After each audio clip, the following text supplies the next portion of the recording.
The silent explosion, the deadly and fascinating history of the billiard ball. Look at that perfect sphere glittering under the light on the table. Silent. Elegant. Almost ordinary. But shall I tell you a secret? What you are looking at is not a toy. What you are looking at is a ghost itself. The nearly forgotten remnant of one of the industrial age's brightest and most dangerous ideas. This ball was once deadly.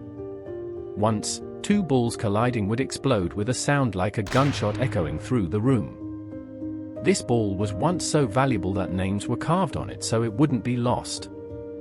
And this ball was the result of an impossible dream, pursued by an explorer, an inventor, perhaps a demon, in the dark corridors of modern chemistry. So, how was such a dangerous secret hidden at the heart of an innocent game? And why is this secret hiding in all of our homes today, without us even knowing? Let's dim the lights a little more. And let's begin our journey to the first, most surprising spark of the story. The Ivory Age and the lost elephants. Until the mid-19th century, there was only one way to make a billiard ball: kill an elephant. Yes, you heard right. Every perfect ivory billiard ball meant an elephant's life and its massive tusks. And not just for one ball, of course. The tusks of a single elephant could, at best, yield 8 to 12 balls. And these could only be made from the center of the tusk, the densest, most crack-free part. Here's your first shocking fact to tell your friends: a set of billiard balls, 16 balls, cost the lives of, on average, 2 adult elephants. Billiards had become so popular among European and American aristocrats and wealthy businessmen that demand was incredible. This demand began to consume Africa's elephant population through what was essentially industrial hunting. Ivory balls had another peculiarity: no two were alike. Because ivory is a natural material, it has microscopic channels and pores inside. This meant each ball had its own unique weight and balance. A professional player would feel each one. But the biggest problem was the price. In the mid-1800s, a set of ivory billiard balls cost almost equivalent to a common worker's annual salary. What about the poor? Was billiards impossible for them? No. There were cheap balls made of wood, clay, even plaster. But none could provide that smooth weight, that perfect bounce. The game seemed doomed to remain a symbol of luxury and wealth. Until an inventor in New York wrote a letter to the world's largest billiard ball manufacturer. The letter said, "I can make a ball for you from a material better, cheaper, and more durable than ivory." The company's response was simple: if you can do it, a $10,000 reward is yours. That's nearly $250,000 today. The inventor's name was John Wesley Hyatt. And he would never get that $10,000. Because what he invented was dangerous enough to change the world, but also to plunge it into explosions, fires, and a global crisis.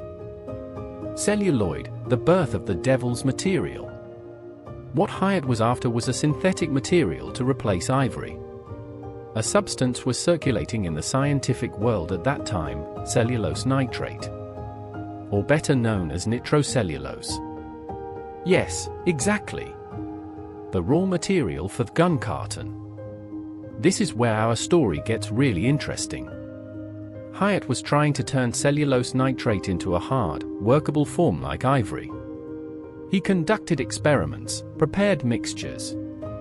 Finally, when he mixed cellulose nitrate with alcohol and ether, and added a pinch of camphor, yes, you read that right, camphor, he discovered that the resulting dough could be compressed under high pressure.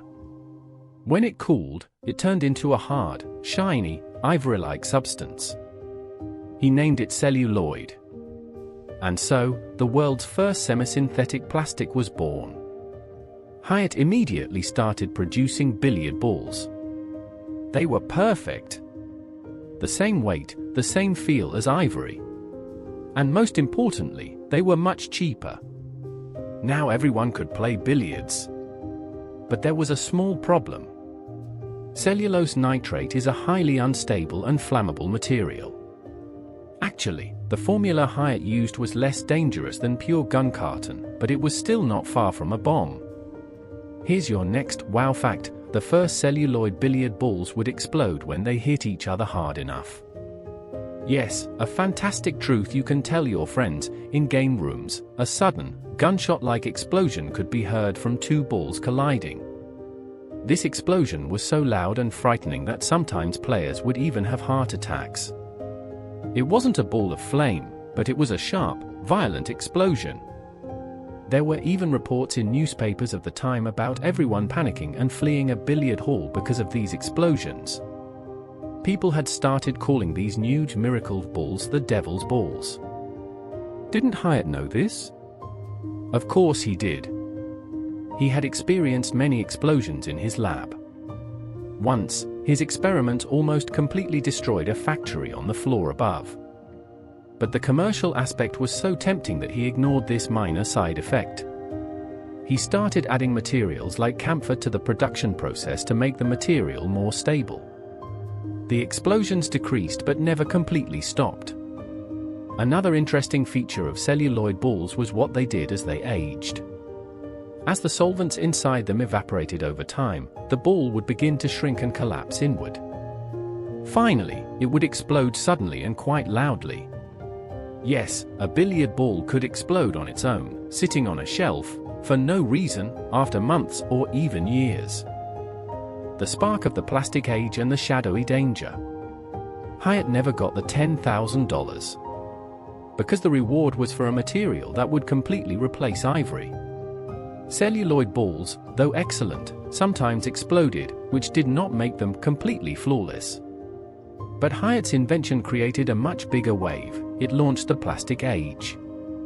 Celluloid started a revolution not just for billiard balls, but in many areas.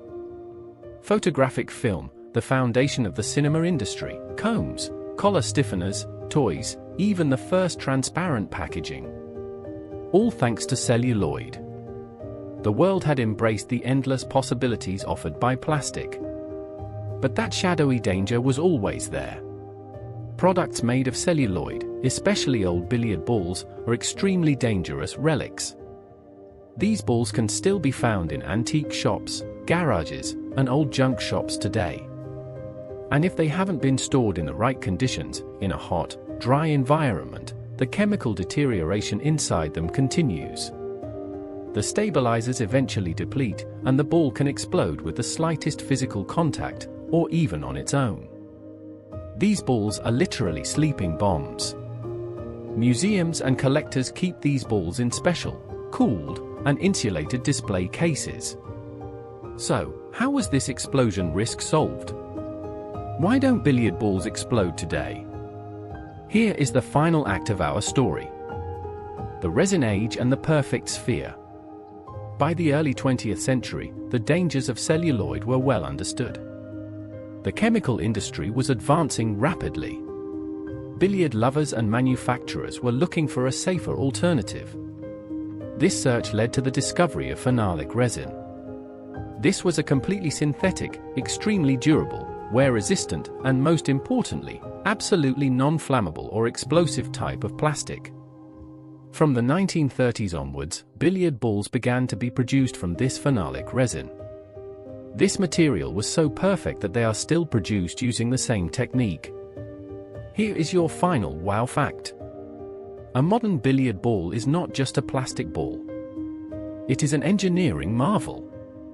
These balls are produced by compressing the material under enormous pressure and heat inside steel molds. This process eliminates all microscopic air pockets in the material. The result? Absolute density and perfect homogeneity. Every ball has exactly the same weight and balance as the others. Unlike ivory balls, no professional can now discern a difference in the feel of the balls. What about the colors? Those vibrant whites, bright reds, and yellows? They are made by mixing pigments into the raw material of the ball, and then adding a layer of melamine resin for perfect brightness and protection. This process is so precise that a billiard ball's diameter is manufactured with a tolerance less than the thickness of a human hair, 0.001 inches. So, the ball you see on the table is actually the result of a 150-year lesson in chemistry, engineering, and history. It contains the tragedy of elephants, the ambition of inventors, the danger of explosions, and ultimately, the triumph of modern science. The next time you pick up a billiard ball, remember that it is not just a toy.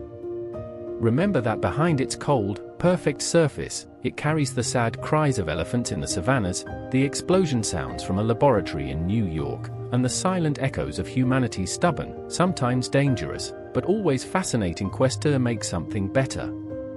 Take care yourself.